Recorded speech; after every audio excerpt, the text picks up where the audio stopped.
on a quiet evening brushed with the softest golden light. It was here in a beautiful old house with ivy trailing along its stone walls that the Hart family lived. William Hart, his wife Eleanor, and their 5-year-old son, Oliver. William was a man of quiet generosity, not loud or flashy in his wealth, but endlessly kind. He had built a comfortable life through years of honest work and a calm, sharp mind for business. Gentle in word, warm in presence, and unwavering in the way she loved her family. Her laughter filled the halls like wind chimes, and her eyes carried stories that Oliver loved to hear at bedtime. Stories of dragons and stars, but also of goodness and courage. He wasn't a man who took more than he needed. He didn't wear his success, he shared it. His wife Eleanor was grace itself. Oliver, with his soft curls and curious eyes, was the heart of the home. He had inherited his father's quiet thoughtfulness and his mother's warmth. It had always been open, wide and welcoming. To William's 3 younger brothers, Andrew, Peter, and Thomas.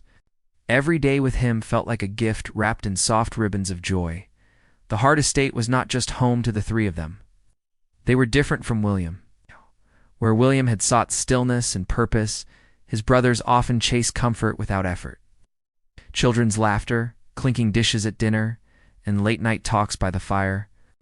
Eleanor welcomed them all with a grace that only a strong heart can carry.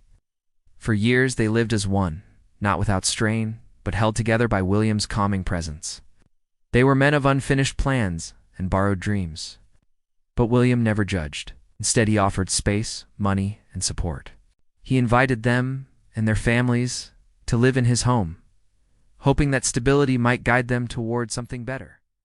And so, the big house buzzed with the sounds of many lives.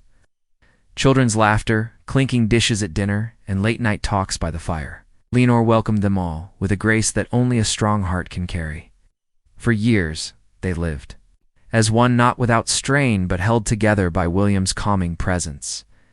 But then, one rainy afternoon, when the skies were thick and gray and the wind howled through the trees like an omen, everything changed. William had gone out to the city for a meeting, promised Eleanor he'd be back before dark, and Oliver had kissed his hand asking for a small toy train from the shop in town. But William never came home. There was an accident. A sudden, sharp turn on the slick roads. The details came later, blurry and brutal.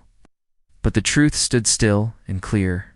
William was gone, and with his passing, the heart of the home was torn from its center. Eleanor was swallowed by grief. It wasn't loud, she didn't scream or collapse. It was quiet, like the slow dimming of a flame. She moved like someone underwater, trying to breathe in a place that no longer had air. Oliver didn't fully understand. He kept asking when Papa would come back. Every night, he placed a little wooden train on the windowsill, just in case Papa came home in the dark and needed a sign. But as grief settled in, something else began to rise in the house.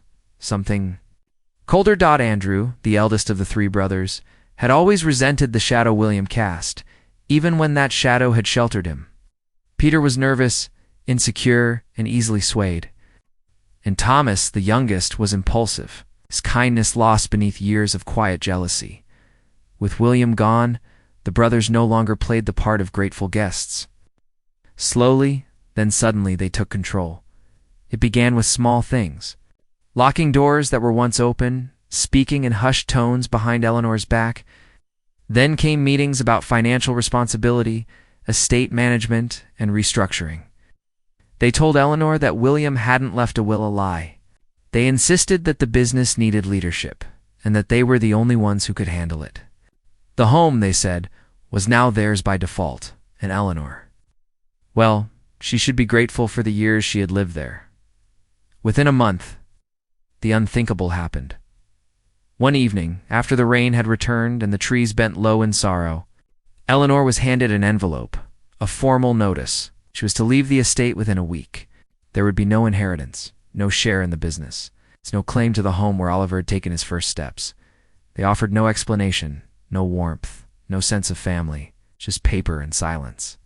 And so, under a pale sky that knew her grief, Eleanor packed their lives into 2 suitcases. She didn't cry in front of Oliver. She simply told him they were going on an adventure, to a place where the stars would shine a little brighter. And maybe, just maybe, Papa could still see them from above.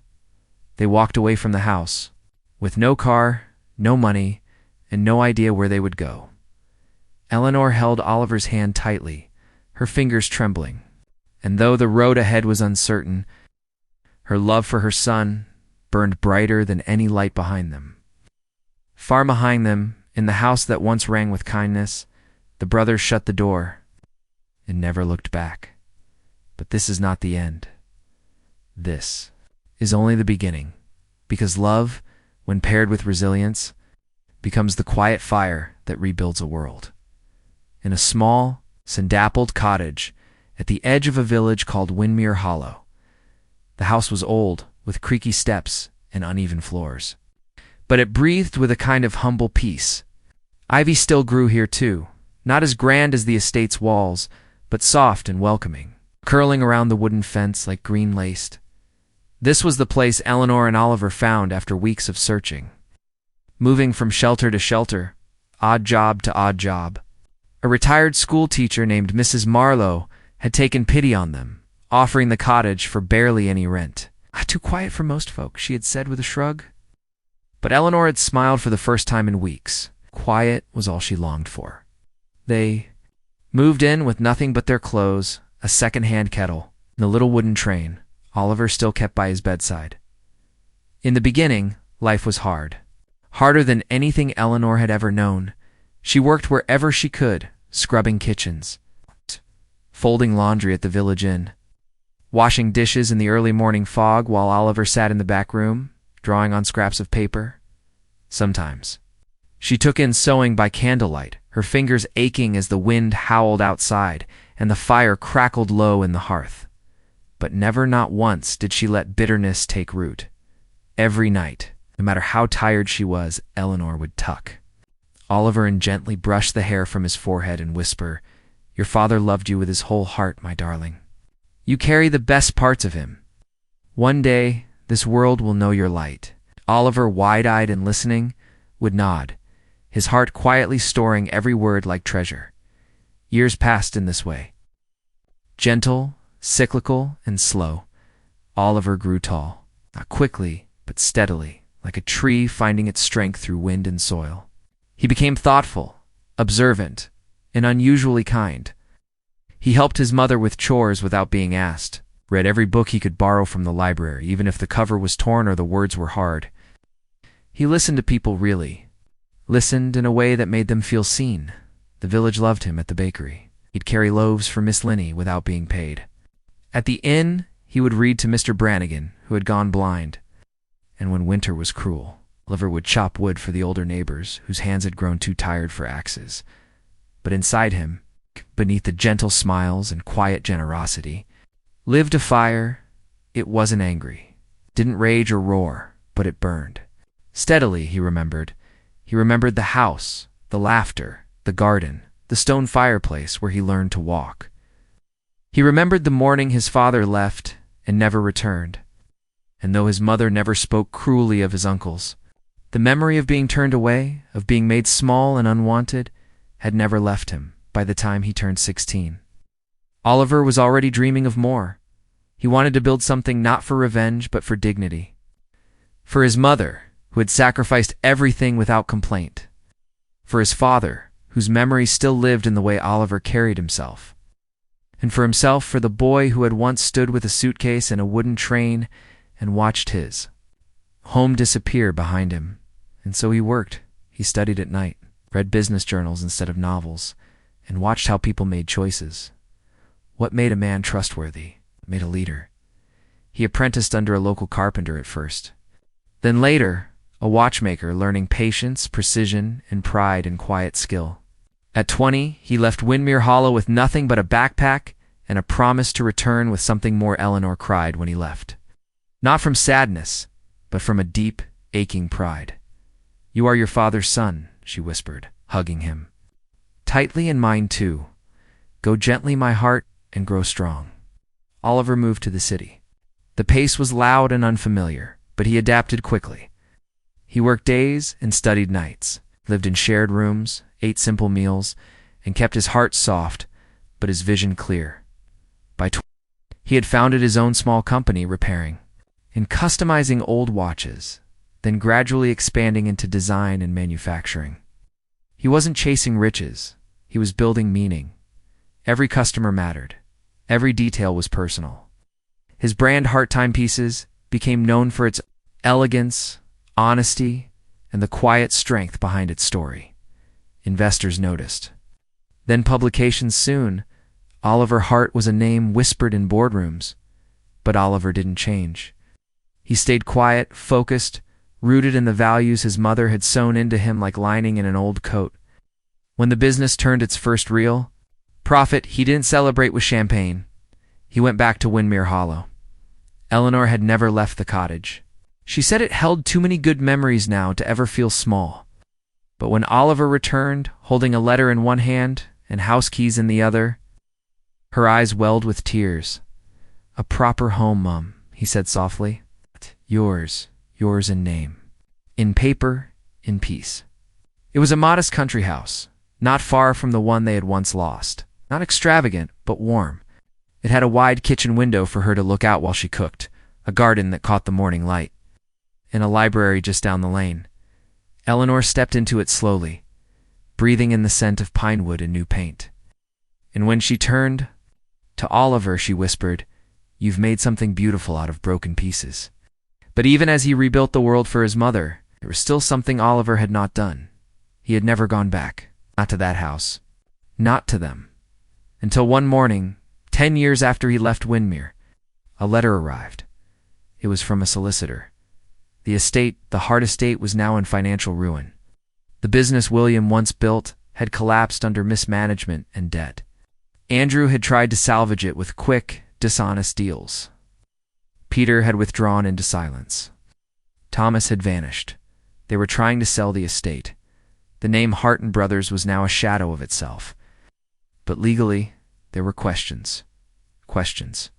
About old ownership, silent shares, forged signatures. It was messy. Oliver stared at the letter for a long time. He didn't speak for hours.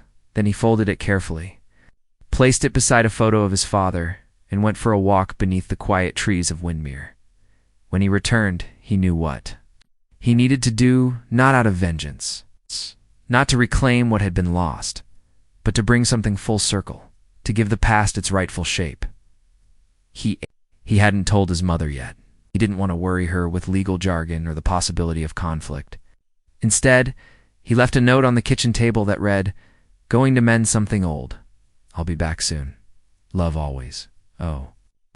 Carried nothing but a leather folder of documents, a small suitcase, and his father's old watch polished, ticking worn on his wrists like a quiet promise. The solicitor's office was cold and gray, all frosted glass and stiff chairs. But Oliver sat calmly, his voice soft and firm as he laid out the facts and the truth. He had proof of William's original will. Eleanor had kept it hidden in an envelope tucked into the pages of a storybook, a last gift from William that no one else had ever seen. In it, William had clearly stated his wishes. The business and estate were to remain in Eleanor's care until Oliver came of age. The brothers were to be supported, yes, but never at the cost of the family's dignity. There were also forged documents, dated weeks after William's death, filed without legal review. Oliver had spent years quietly collecting evidence, speaking to retired clerks, tracing handwritings, confirming inconsistencies. He hadn't known exactly what he was building, but now he did.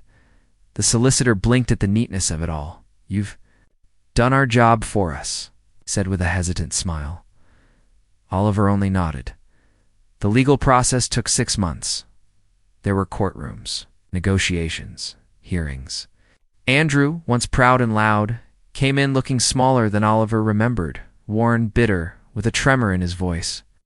Peter barely spoke. Thomas didn't show up at all. At every meeting, Oliver remained calm. He never raised his voice. He never insulted them. He didn't need to. The truth had its own quiet thunder. When the final ruling came, Oliver was granted full legal ownership of Hart and Brothers, the business, the estate, the name. The judge noted the will, the forged documents, and the years of neglect. But she also noted something else, Oliver's grace. "You could have pursued far more," she said, looking at him with quiet respect. "But you've asked only for what was rightfully yours." He thanked her with a nod. And then he went home. Not to the new house he'd bought for Eleanor, but to that house. The house he had once been thrown from. It was run down now. The garden was overgrown. Fountain in the courtyard was dry and cracked. The rooms were dusty, the furniture faded. It no longer held laughter. It barely held memories. He walked through it slowly. Room by room, the fireplace where his father once read, the paper, the stairs he had tumbled down as a child, the kitchenware. Eleanor used to hum lullabies while making tea. It all felt distant, like a dream that had lost its color. But in the center of the living room, he stood still and closed his eyes. He could hear it. Just for a moment, his mother's laughter, his father's voice, his own tiny footsteps running down the hall. It wasn't pain he felt. It was peace. He didn't need to rebuild this house. He only needed to close its chapter. 3 weeks later, papers were signed. Oliver didn't sell the house. Instead, he converted it not into a residence, but a community retreat, a place for grieving families, single parents, and children with nowhere else to go. He restored it gently, not opulently, keeping the rooms simple and warm. He called it the Heart House. His father's name was etched in the garden wall, his mother's name in the reading room. And in the playroom, tucked neatly on a shelf, was a small wooden train. Visitors came, stories were shared. Healing happened, and slowly the house filled again with laughter. Not his, but new laughter. New light. And then he did something no one expected. He wrote to his uncles. Not out of duty. Not because he had to, but because something in him, something rooted in the very soil of his father's kindness, told him it was the right thing to do. He did not offer them the business. That was now part of a trust, reinvested into community efforts and family support programs. He did not offer them control, but he did offer them dignity. Each of them received a letter, handwritten, respectful, calm, to Andrew. He wrote, "You once held the keys to something good. I believe you can still build something of your own. I am giving you a small home in the northern countryside. It is yours, free of charge. There will be no inheritance, no second fortune. But there will be shelter and silence enough to reflect. What you do next is your choice." To Peter, "I remember your gentleness, even if it was buried by fear. I've arranged for a cottage near a care center where you can get the help you need. No judgment, just space." It's Thomas, whose address no one had. He simply left a note at the estate. "Taped to the wall of the old bedroom, there is a place. For you too, if you're ready." None of them replied. Not at first, but slowly, over many quiet months, there were whispers. Andrew moved into the cottage. He planted a garden. He sent a thank you note, scribbled and misspelled. But honest Peter began attending therapy sessions at the care center. Thomas no one heard from. But that was okay. Not every ending needs closure. Some wounds heal quietly without applause. Back in Windmere Hollow, Eleanor stood beneath the old oak tree outside her home, the wind soft through the branches. Oliver joined her, a cup of tea in each hand. She looked at him and smiled. "You look more like him every day," she said gently. "But you carry something else too, something all your own." He nodded, sipping the tea. "I used to think I needed to take it all back," he whispered. "The house, the name, everything. But now, I think I just needed to return. To remember, to let it go." Eleanor placed a hand over his. "And you did. With grace, with strength, with heart." Above them, sky turned gold again, just like it had at the beginning. And as the breeze whispered through the trees, Oliver closed his eyes. He could hear it, the echo of a life once lost, now reborn in gentler soil. The seasons passed, one after the other, as if the earth had finally exhaled. Autumn wrapped Windmere Hollow in warm tones of amber and rust. The trees shed their leaves softly, like they too were letting go of old weight. and Oliver, still a young man, but now with wiser eyes, embraced the rhythm of a slower life, not empty, but full, in a quieter way. The business ran smoothly under a team he trusted. He no longer hovered over numbers and contracts. He spent more time walking with his mother through village paths, helping repair things at the Hart House, and writing not about profits or expansion, but about values, about kindness, about memory. He published a small book of reflections, The Weight of Gentle Things. It wasn't famous, but those who read it passed it on like something sacred. Inside were stories of his childhood, his father's teachings, the strength in soft-spoken choices, and the unseen power of forgiveness. One evening, after a long walk by the lake, Eleanor turned to him as they sat on an old bench beneath the turning sky. "Do you miss it?" she asked. "All that you could have had?" He smiled, eyes on the water. "I thought I would, but I've learned. Wealth without peace is just noise, and power without love is a hollow throne." She took his hand. "Your father would be so proud." Oliver didn't reply, but the silence said enough. Later that year, news came quietly. Andrew had passed away. He died in his sleep, with no drama, no scandal, just stillness. The neighbors said he had become kinder in his final years. He had planted flowers. He had written poems no one understood but still shared with whoever visited at the funeral. Only a handful of people stood by the grave. Oliver was one of them. He didn't speak publicly, didn't make grand declarations. He simply laid a white lily on the casket, the flower his father had loved, and whispered, "Rest now, let it go." Peter, frail but present, leaned on his cane beside him. "You could have left us to rot," he said, barely a whisper. Oliver turned, offering him a gentle look. "I wouldn't have been able to live with myself."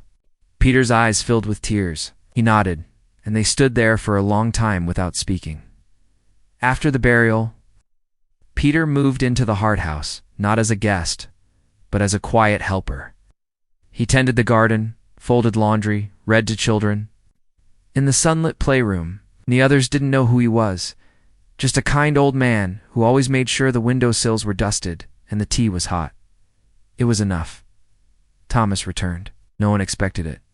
He arrived without a suitcase, wearing a worn-out jacket and a heavy beard. He looked tired, older than his years, but his eyes were different, softer. Apologetic Oliver was sitting by the fireplace in the Hart House's common room when Thomas walked in. For a moment, they just looked at each other, time standing still, the flames crackling between them. "Didn't come for forgiveness," Thomas said at last. "I know," Oliver replied. "I just wanted to see what you made of it all." Oliver stood slowly and walked toward him, then look. Really look. He led Thomas through the house, past the playroom, where a child with a bandaged arm was drawing stars, past the kitchen, where two teenage girls were learning to bake, past the sunroom, where a grandmother held a sleeping infant while humming a lullaby. Thomas stopped near the back garden. He looked around, quiet for a long time. "I remember when we threw you out," he said, voice barely audible. "I remember you crying." Oliver's face didn't flinch. "I remember too. But I remember my mother more, holding my hand, keeping us going." Thomas looked down. "I don't expect anything." Oliver nodded. "I'm not offering anything. It's just the chance to not be who you were." And that was it. Thomas stayed. He didn't take much space. Worked in the tool shed, fixing broken chairs, mending door hinges. He didn't speak much, but when he did, it was to ask how someone was doing, or whether a child needed new shoes. His presence became part of the house's rhythm, a note once out of tune, slowly finding harmony. Years passed like pages gently turning. Oliver never married. Not because he feared love, but because he had already poured his love into so many places, in so many forms. The Hart House, his mother, his work, the stories he wrote. Eleanor, now older and moving a little slower, spent her mornings in the garden, reading poetry aloud to herself, or sometimes two birds, who seemed to stay longer when she spoke. One evening, as twilight painted the sky, she sat by the fireplace with Oliver and said, My life. It didn't go the way I imagined. But somehow, it still feels whole. Oliver looked at her, eyes soft.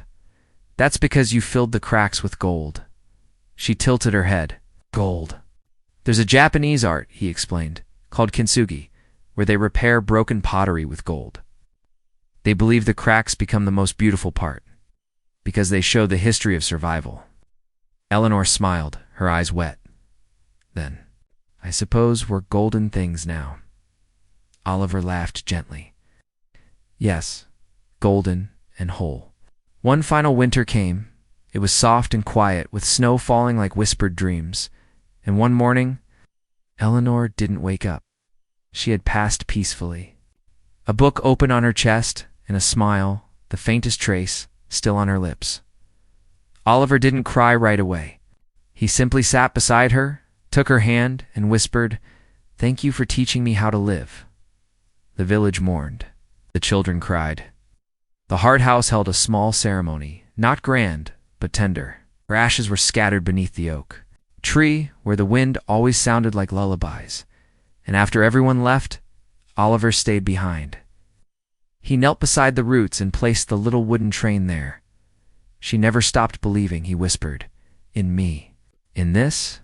And now, years later still, if you walk through Windmere Hollow in spring, you might find the Hart house still standing, ivy blooming along its walls, wind chimes singing in the breeze. You might see a man sitting under the oak tree, a little older now, with kind eyes and a worn journal. Children still play. Stories are still told. And inside the house, there's a plaque that reads, "Strength doesn't always roar. Sometimes it whispers." In memory of Eleanor and William Hart, and in the stillness of that place, if you listen closely, you'll hear it, not just the laughter of children, not just the creak of old wood or the chirping of sparrows, but the quiet heartbeat of something eternal, kindness. Restored, a family, redefined, and peace, the kind that lasts. Years have passed since, the days of bitter cold and broken trust. The echoes of betrayal, grief, and hardship have faded, not forgotten, but transformed, like stone polished smooth by the river's edge. Oliver Hart is no longer a name whispered in courtrooms or boardrooms. It is a name spoken with reverence. In little places, by nurses in care centers, by teachers in rural schools, by children who grew up in the shelter of his compassion. He had never set out to be known. He only wanted to repair the damage, to restore what was lost, not just in bricks and property, but in spirit. And he did. Not by winning, but by choosing love. When revenge would have been easier, Oliver now lives in a smaller cottage, not far from the original estate, though. Few would recognize it now. Where once there were cold stone walls and silent halls, now there are bookshelves brimming with poetry, quilts sewn by grateful hands, and a garden full of lavender, rosemary, and soft bluebells. He still visits the Hart house weekly, speaks to new arrivals, not as a leader, but as a friend. Sometimes he just sits in the garden, smiling as a child braids dandelions into his coat sleeve. Sometimes he helps fix a broken chair, or shares stories of his mother who once filled every room with warmth. But mostly, he listens, because that, he's learned, is the greatest gift we can give, to simply hear one another, to witness. 2. Hold space. On the day he turned 70, the village surprised him with a quiet celebration. There were no banners, no speeches, just candlelight. Music played on a piano slightly out of tune, and laughter deep, rooted, and real. Someone read, a letter aloud 1 cent from a young man in a faraway city who had once lived in the Hart house as a scared, angry boy. Now grown, he wrote, "Dear Mr. Hart, you didn't know me well, but you gave me a bed when I had none. You gave me silence when the world was loud. You gave me safety without asking for anything in return. Because of that, I learned how to give." 2.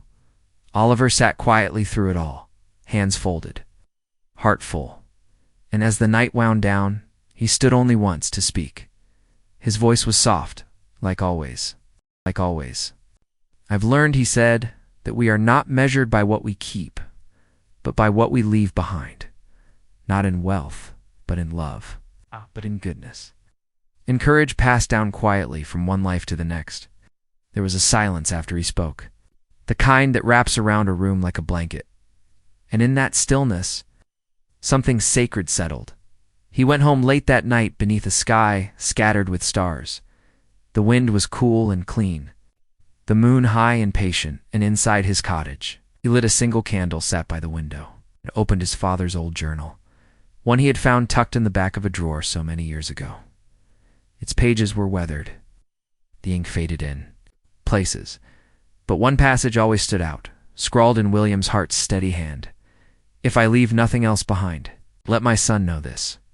Kindness is not weakness. Mercy is not surrender. And gentleness is strength in its truest form." Oliver closed the book gently, a hand resting on its cover. He didn't need applause. He didn't need legacy. He only needed peace, and he had found it. Sometimes when the village sleeps, and the wind carries stories through the trees, can imagine young Oliver again, standing in the rain with a suitcase and a wooden train, watching the only home he'd ever known disappear behind a closing door. But now, if you trace that same path, you'll find more. You'll find a door opened to others, a house rebuilt, a boy grown into a man who changed the course of everything, not with rage, but with grace. And so as your eyes grow heavy, and the world around you softens, let this story rest gently in your heart, that even in the face of cruelty, we can choose compassion, that even in the ruins, something beautiful can grow, that we are not defined by what breaks us, but by how we choose to build again, quietly, lovingly, and with heart. Good night, dear listener, and remember, you carry within you the same light, the same strength, the same story. Waiting to be told, sleep well.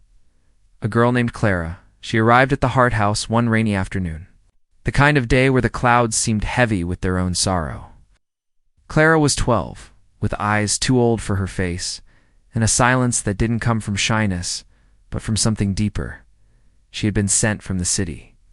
Her mother, overwhelmed and ill, had surrendered custody. No other family, no plan. Just a case file and a name on a clipboard. When she stepped through the wide blue doors of the Hart House, her shoes were soaked and her jacket smelled of damp brick. But she didn't cry, not once. She just looked around as if already bracing herself for another place she wouldn't stay long in. Oliver was there that day. He hadn't meant to be. Was only dropping off some journals and extra blankets. But something made him pause at the doorway when he saw her standing there, arms wrapped tightly around herself like armor. He approached slowly, gently, the way he had learned to with so many who carried unseen wounds. "Hello," he said, voice soft. "I'm Oliver."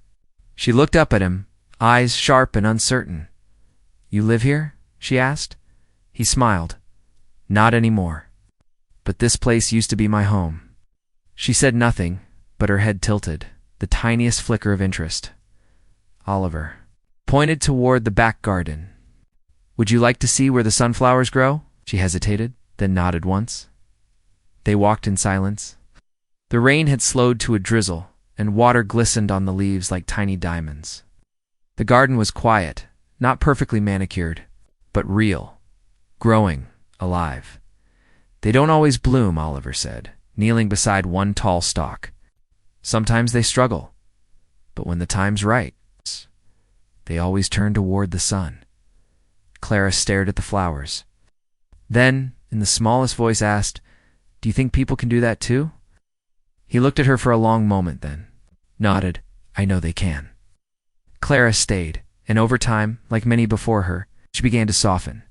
She started by helping in the kitchen, peeling carrots, watching the bread rise, learning the rhythm of nourishment. She didn't talk much, but she listened to the other children, to the caretakers, to the stories they shared in quiet circles. Eventually, she started to write. At first, scraps of poems, then pages of a journal, then one day a letter. Left on Oliver's usual chair in the sunroom, it read, "You don't know me very well, but I think maybe you understand me. I didn't believe in good people anymore, but this place, it's different. Thank you for building something safe. I want to make something like this too." someday. He folded the letter carefully and kept it in the same box as his father's journal. Another quiet treasure. Another seed planted. Years passed, Clara grew. She went on to study social work and education. She became a counselor, returned to the Hart House as a leader. One day she took Oliver's hand as they stood beneath the oak tree and said, "This place saved me. Now, I want to help save others." Oh. Oliver looked at her with eyes shimmering in the morning light. "You already are." And there were others. Dozens of stories woven through the walls of the Hart House. Liam, a boy with a stutter and a love for painting, he once told Oliver, "When I paint, the words don't get stuck." He became a muralist, left behind a brilliant scene of stars and waves across the back garden wall, a piece that made even strangers stop and stare in wonder. Mira, who came after escaping a foster home full of shouting. She had flinched at every sound, but she learned to play cello. In the quiet evenings, and the music poured out of her like water over stone. Now she teaches music to children who have never known silence without fear.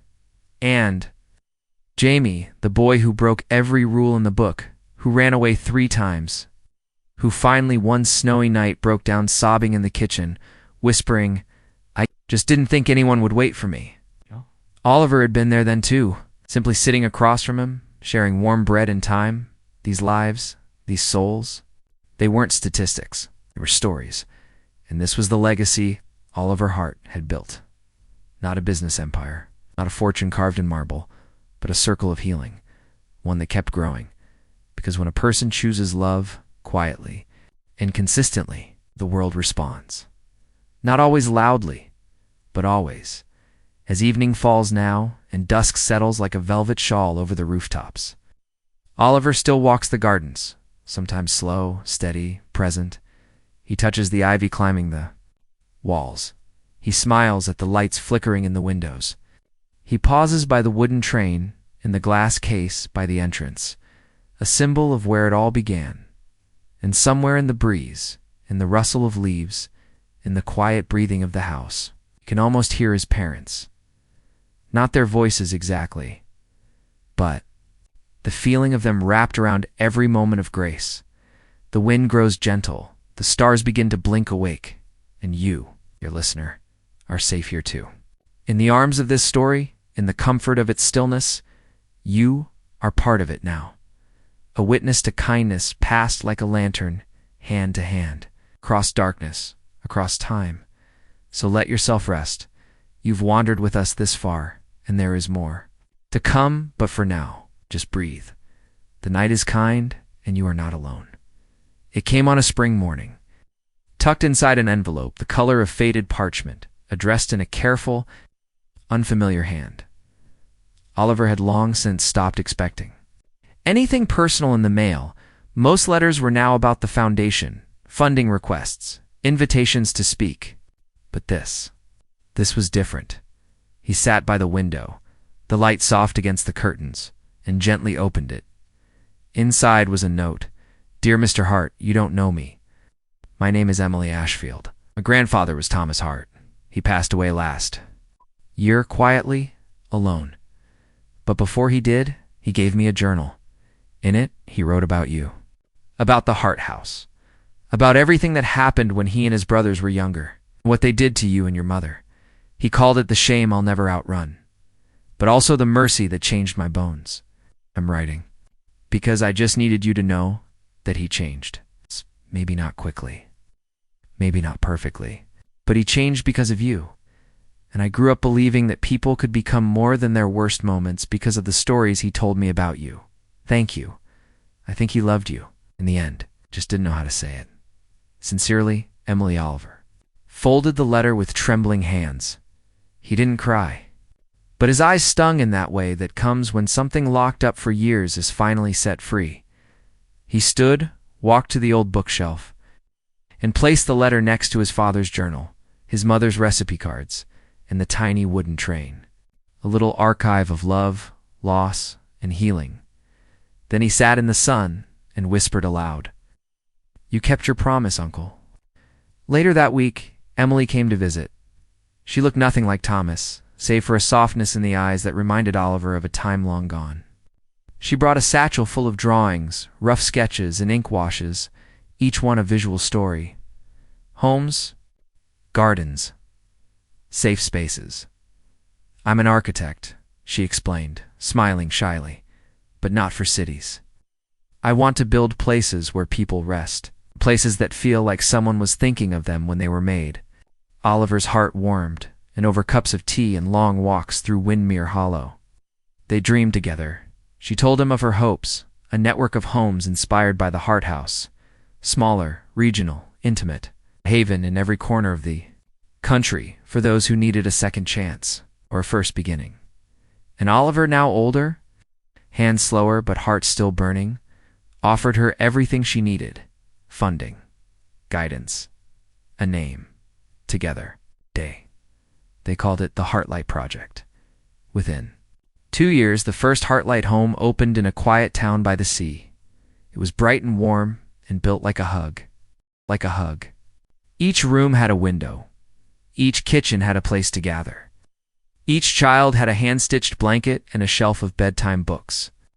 There were gardens planted with community hands, porches made for music, and a reflection room, a quiet space just for thinking or weeping or praying, whatever the moment asked for.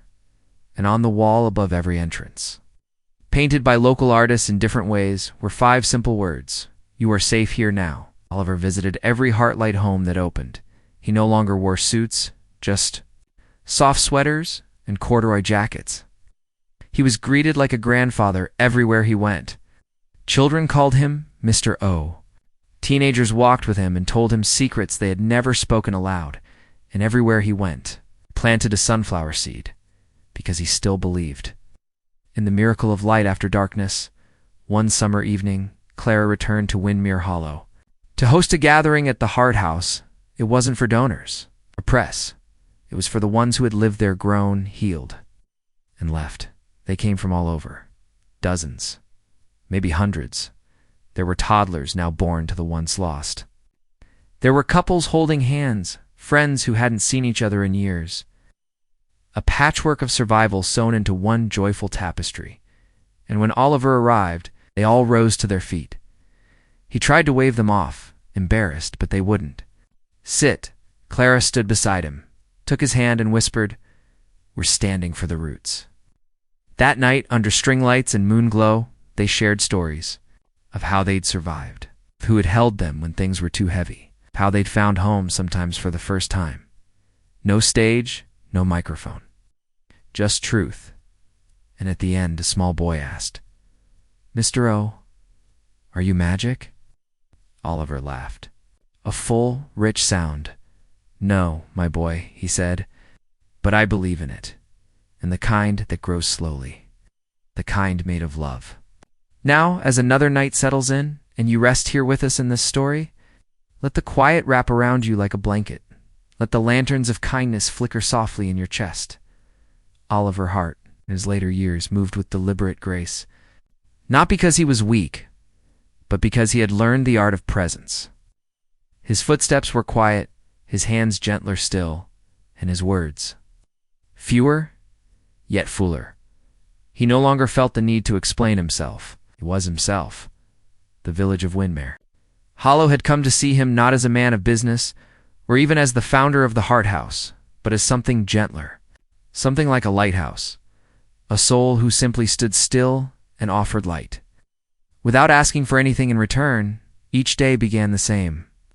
A soft knock at his door around 7:30 a.m., a tray of tea and oat biscuits left by the neighbor's daughter, who insisted he shouldn't make breakfast at his age, would read the morning letters by the window. Most were simple thank yous, invitations, or notes from children who had passed through one of the Heartlight homes. He read each one carefully, then placed them into a wooden box labeled "Letters That Matter." In the afternoons, he'd stroll through the edge of the village, often with Emily or Clara, and sometimes a young person new to the Heartlight community, someone still finding their way.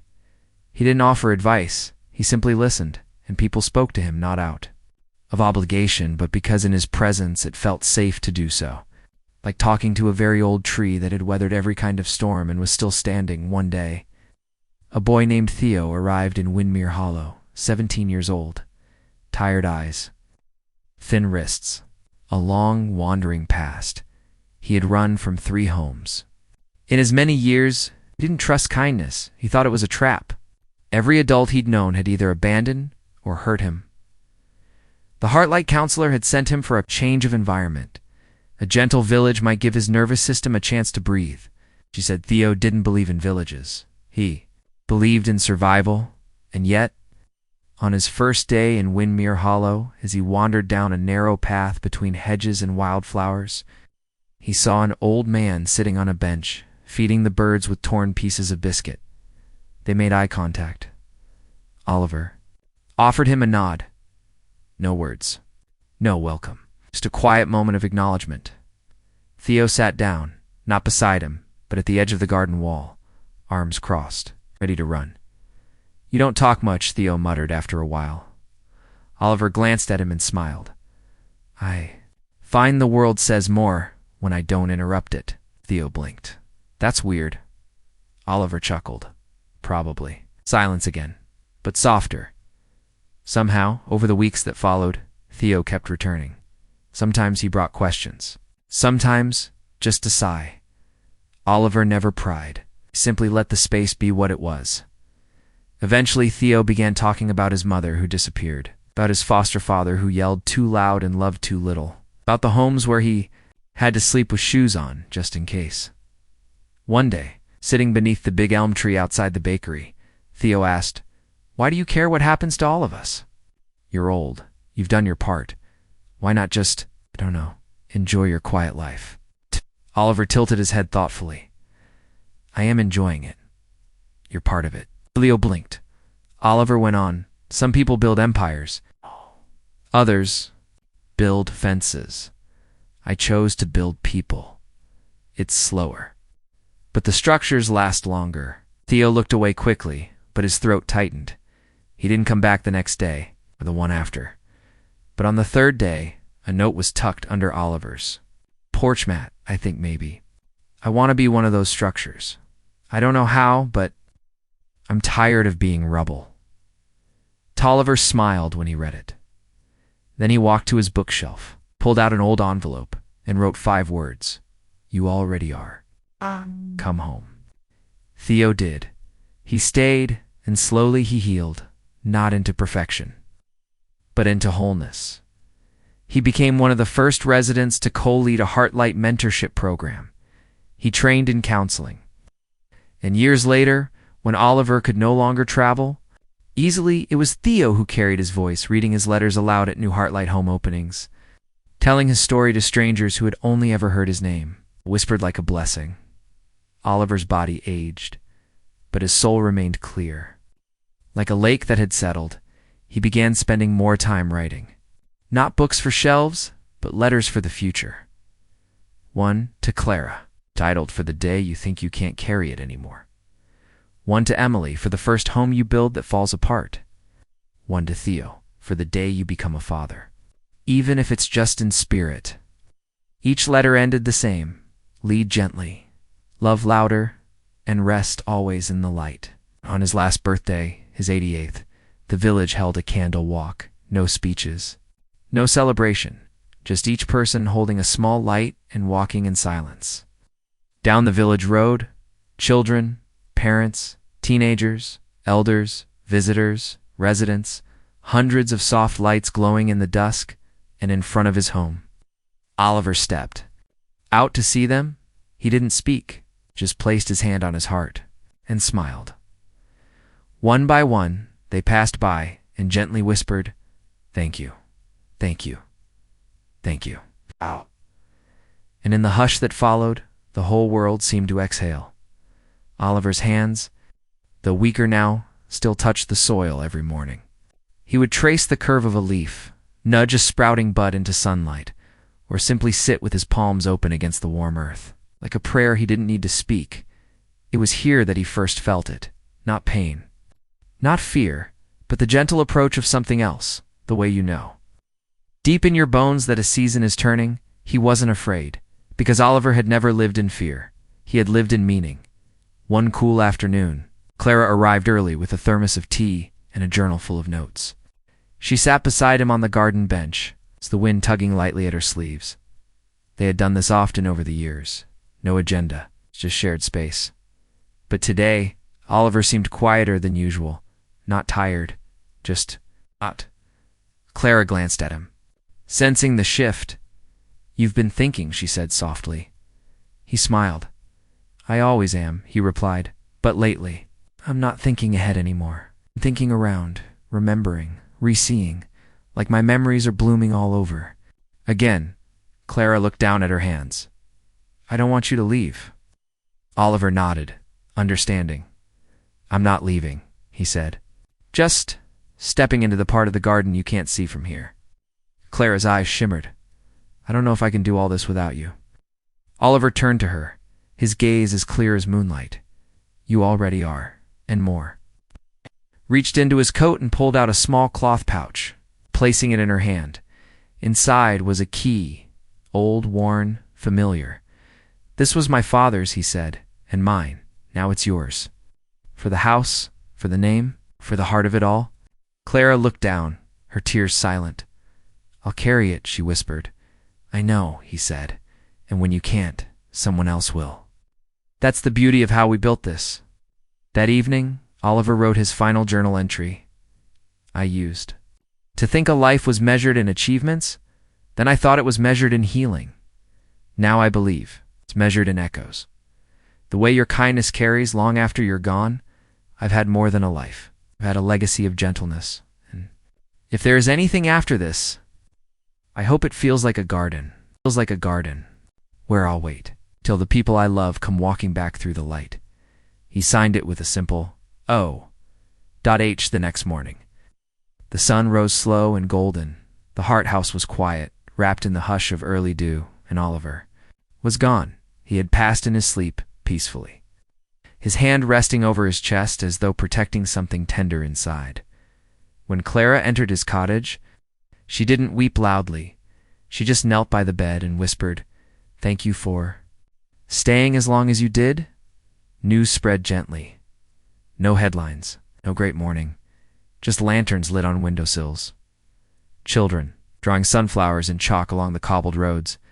Letters left on garden benches that read, "Because of you." A week later, they held a memorial in the garden, not a funeral. Oliver had written, "Let it be a gathering, not a goodbye." They planted a tree, not an oak, but a willow, soft-curved, leaning a tree that bends but never breaks. Beneath it, they placed a stone, carved with words from his favorite journal entry, "Kindness is strength. Mercy is power, and gentleness changes everything." Oliver Harton, the months that followed, life continued, not without ache, but with clarity. The Hart House expanded its programs. Clara and Emily opened 2 more homes in Oliver's. Name one for young fathers, one for elderly caretakers with nowhere to go. Theo trained new mentors. He taught a course titled How to Stay When You Want to Run, and the garden kept growing. Children planted seeds near the willow tree. Letters were left in a wooden box labeled, "To Oliver with love." And people began visiting not just for shelter, but to remember what it means to choose gentleness in a world that often forgets. And maybe you, dear listener, are feeling the ache of it too. That soft ache that comes from knowing something beautiful has passed. But remember, it hasn't ended, because kindness, true kindness, outlives us. It shows up in moments, gestures, in the way you speak to someone in pain, in the choice you make to forgive, in the quiet thing you build that no one notices until it changes everything. You carry that now, just as Oliver carried it from his mother, and she from her husband, and he from some gentle truth rooted deep in the soil of their family's name. So close your eyes, if you haven't already. Let your breathing slow. Let the quiet take you not into darkness, but into light, because the garden is still here. And, you sweet soul, 3 years have passed since Oliver's final breath, and yet his presence lingers, like the scent of lavender on an old sweater, or the warmth left behind on a favorite chair. The hard house hasn't changed much on the outside. The bricks still wear ivy, the garden still sways, and the same wooden sign greets all who arrive. You are safe here now, but on the inside, it hums with quiet evolution. Each room holds not just stories, but generations of them. Photos line the main hallway, children grown into adults, letters framed beside hand-drawn sunflowers and above. It all one simple plaque, founded in grace, carried forward in mercy. Clara, now in her 40s, is the calm heart of it all. She walks the corridors each morning, greeting each new resident not with paperwork, but with a warm drink and a chair pulled close. She never tells them what to feel. She simply makes space. Some call her Miss Clara, others call her Mom, but all of them trust her, and she still keeps the key, Oliver's key, on a necklace close to her heart. When asked about it, she only smiles and says, "It opens more than doors." Emily, too, has grown into her own legacy. The Heartlight Project now spans 8 homes across the country. Each one follows Oliver's blueprints. Not the literal ones, but the emotional ones. Open doors. Soft colors. Rooms where silence is never mistaken for failure. She trains her. Architects in compassion before design. "I don't want you to build structures," she tells them. "I want you to build welcome." And in every Heartlight home, there is one. Wall reserved for a single quote. Lead gently. Love louder. No attribution. No attribution. No fame. Just the words left to bloom in the mind like quiet seeds. And then there's Theo, once the boy who didn't trust kindness now. The man who teaches it, he never thought he'd be the one people came to. But somehow they do. Not because he has all the answers, but because he knows how to stay, even when it's hard. Theo now leads a program called Roots in Return for teens who've aged out of foster care and don't know where to land. They arrive with tough shells and quick tempers, and he greets them with what? Oliver once gave him a seat, a warm drink, and no demand to speak before they're ready, in his classroom. There's a drawing of a single sunflower, and above it, scribbled, in chalk, "People can bloom again, so can you." But perhaps the most beautiful chapter begins with a letter found in Oliver's garden journal, one never mailed. It was tucked between pages, tied with a ribbon marked simply, "For the one still searching," it read, "To the one who doesn't know where home is, I want to tell you something. Something I wish someone had told me when I was small, scared, and sitting beside a road with nothing but a wooden train and my mother's hand in mine. You are not too broken to be loved. You are not too far gone to be found. You are not your pain, your silence, your worst days. You are a garden waiting to grow, even if the ground looks dry right now.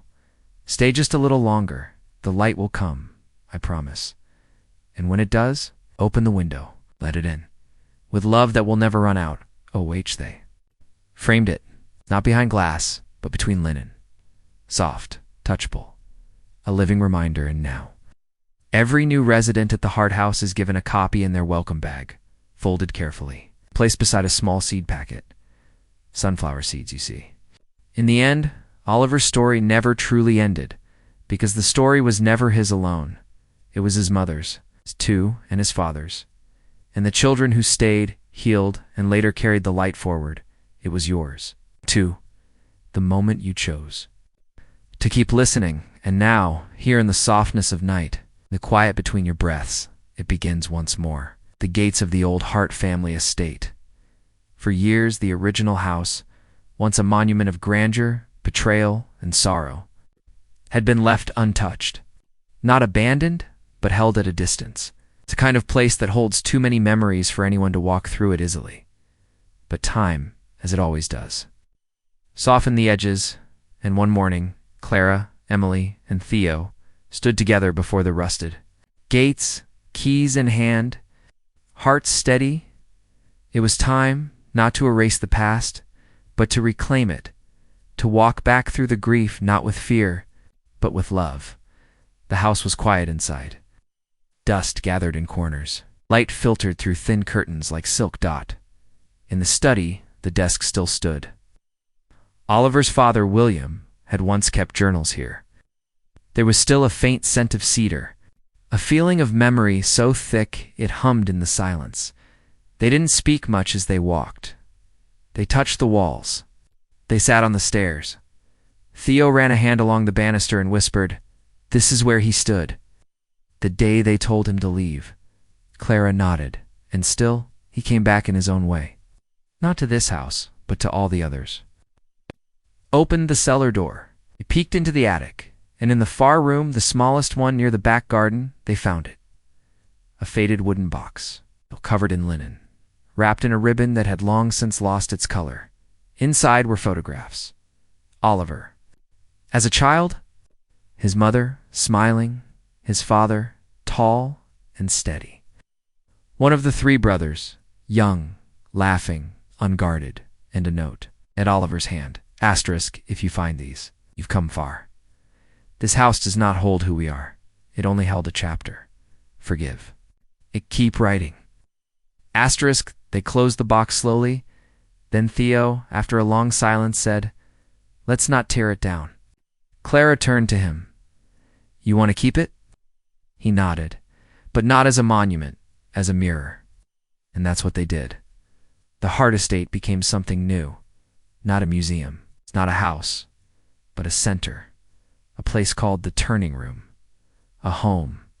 For those at the edge of choice, those about to return from prison, or leave abusive relationships, or start over after years of silence, not permanent housing, but a transitional refuge, a place to pause, to decide, to breathe before the next step. Its motto, painted softly in gold across the hallway, read, "Your next chapter is not your first mistake." They left the small back room untouched, a quiet room with a chair, a candle, and the old box of photographs open for anyone to see. It became a sacred space. People entered it, not because they knew Oliver, but because they recognized themselves. Back in Windmere Hollow, the Hart House garden flourished more than ever. Each year, on the anniversary of Oliver's passing, children planted sunflower seeds in the soft soil beneath the willow tree. There was no big event, just hands, in dirt, laughter, letters tied to strings and read aloud, and in the evenings, Clara would sit under the tree and whisper stories not to teach, but to remember, to remember. He used to say forgiveness doesn't erase pain, it simply unlocks it, so that it can become something else. One day a visitor came to Windmere Hollow, an elderly man, pale eyes, frail hands. He asked for directions to the Hart House. When he arrived, he sat quietly in the entryway for over an hour. No one disturbed him. Later, he introduced himself. "My name is Samuel Hart. Thomas was my father." There was silence. Clara sat beside him. Samuel took a breath. "I was raised in wealth, but not in warmth. My father, he never forgave himself, but he did change. I know it. He told me about Oliver, said he couldn't make it right, but he could tell the truth." He looked around the room. "This place feels like something was made right, even if not in the way we expected." Clara smiled. "It was. And you're part of that now?" He left the next morning, quietly, but before he did, left behind a donation. Anonymous. Large. The only note attached read, "For the boy with the wooden train, thank you for becoming the man who didn't burn the bridge, but built a path." So now, here you are, dear listener, at the edge of one man's story, but maybe the beginning of your own, not because your life mirrors Oliver's, but because kindness, once planted, grows in unexpected places. One late evening, a girl named June sat at the edge of the Hart House garden, her back against the willow tree, her knees drawn tight to her chest. She had only arrived 2 days, barely 13, soft-spoken and silent in a way that spoke more of survival than shyness. Theo found her there. As the sky turned to soft indigo and the stars began to blink into being, he didn't say anything at first, just sat beside her, quiet. Then, after a while, she asked in a whisper, "Why do people even bother building these kinds of places?" Theo looked toward the sunflowers, their heads bowed for the night. "Because someone has to believe you're worth staying for," he said gently. even when you can't believe it yet." She didn't answer, but her breath hitched, and that was enough. Later that night, she found a letter slipped under her door. It was printed, not handwritten, in soft gray ink. It read, "Dear June, you are not a mistake. You are a becoming. Sometimes the world teaches us we must earn love. We have to be good enough to belong. But that's a lie told by people who forgot their own worth. Here you don't have to earn anything. You just have to rest. We'll hold the light for you until you're ready to carry it, and when you are, you'll carry it better than you." No. .-O.H. She didn't know who O.H. was. But she read the letter 5 times, then folded it into a heart and hid it in her pillowcase. And so the story, like all true stories, began again. June stayed. She began drawing first in margins, then on large canvas paper. When she felt overwhelmed, she painted stars. Dozens of them. One evening, she brought a piece to Clara. A huge canvas, full of gold stars against a blue-black sky, and in the middle, a tiny train, sitting alone. "I don't know why," she said softly, "but I think this is him. The man who wrote to me." Clara nodded, and with tears in her eyes, whispered, "He would have loved this." Months passed, and then came a whisper. From the town council, they wanted to name the new village library after Oliver Hart, but Clara declined instead. She asked if they would consider a bench, just a small bench, beneath the tallest tree in the town square. Nothing grand. On the back of it, carved in quiet script, "For those who sit when the world feels heavy, may you rise lighter." That agreed, and soon it became the most visited place in Windmere Hollow. Children sat there to read. Parents sat there to rest. Sometimes strangers left wildflowers on the seat, or sunflower seeds tucked into the corners. One night, a local musician placed a note on the bench. "Played a song here. Didn't know who it was for, but I cried anyway." As the years passed, Oliver's name became a kind of quiet compass, not famous, not shouted, but whispered. With respect, people spoke of doing it the Oliver way, meaning gently, patiently. Kindly architects designed with softer light. Teachers left space for silence in classrooms. Hospitals added reflection rooms, calling them heartlight spaces. And once, in a small town far from Windmere, a boy named Kai, who had been through 5 foster homes, wrote a short story in class, titled, "The Man Who Built a House Without Locks." When asked who it was about, he simply said, "I don't know, I think maybe he's real somewhere," and yes, Oliver was real. And more than that, he is real in all the ways that matter, because kindness lives longer than the body. It stretches, echoes, roots. It travels in whispers. It breathes in gardens. It waits in benches, seed packets, and stories. Told in the soft dark before sleep, not a dramatic one, just soft pink spilling over the hills of Windmere Hollow.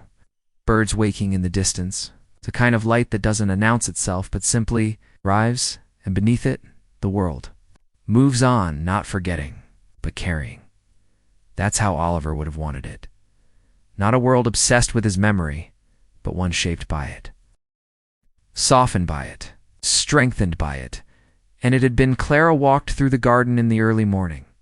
She now lived in the small cottage Oliver once called home. She hadn't changed much. A few new shelves. A photo of the Hart House kids above. The fireplace. But the teapot still steamed on the same stove, and the journals still sat by the window. Today, she was holding a letter, one she had written not to send, but to release. It was addressed simply, to Oliver.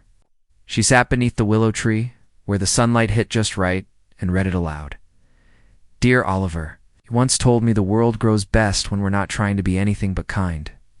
You were right. I still hear your voice sometimes, not like a ghost, not like a dream, or like something quiet inside me. A memory made of warmth. We've kept it going, all of it. The houses, the hope, the heart of it. Some days it's hard.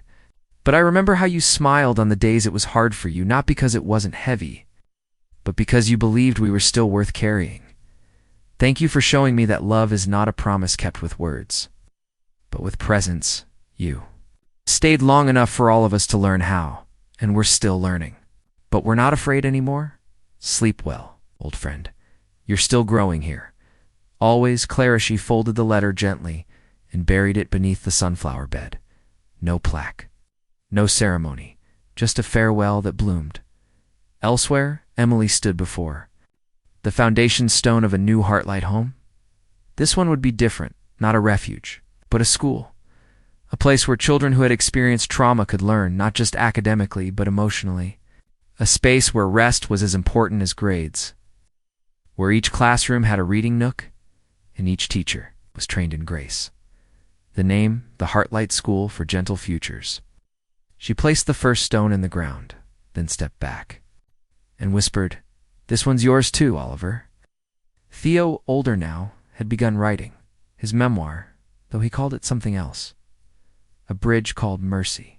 In the first chapter, he wrote, "I thought the world would never make room for someone like me. But one man didn't ask me to earn space. He simply made space and let me walk into it when I was ready. He didn't rescue me. He didn't fix me. He believed in me. And that changed everything. So now, I do the same. One chair at a time, in June."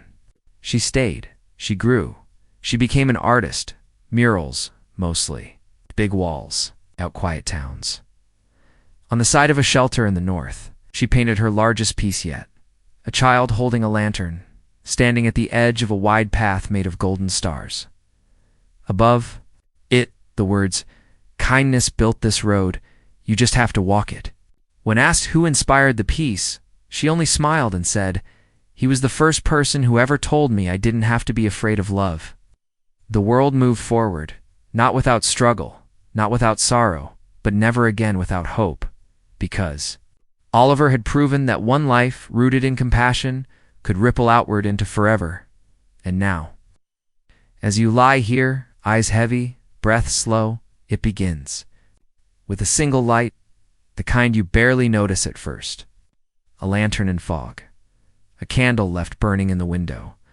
A star above a sleeping world. This light is you. You see, the story of Oliver Hart was never just about Oliver. It was about what happens when kindness is chosen. Even in the face of betrayal, even in the cold of grief, even when it seems the world does not deserve it, because someone must go. First, someone must be soft in a world that is sharp. Someone must forgive, not because it's easy, but because it is necessary. Someone must say, "I will not pass down the hurt that was given to me. I will build something new.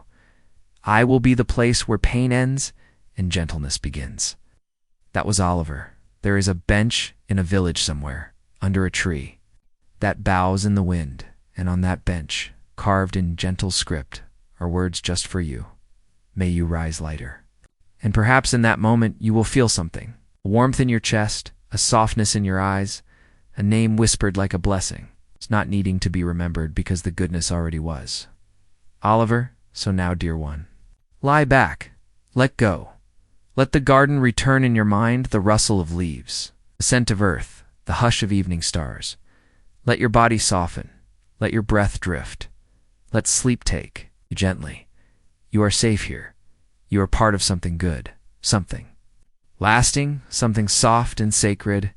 You are home, in the story, still being told.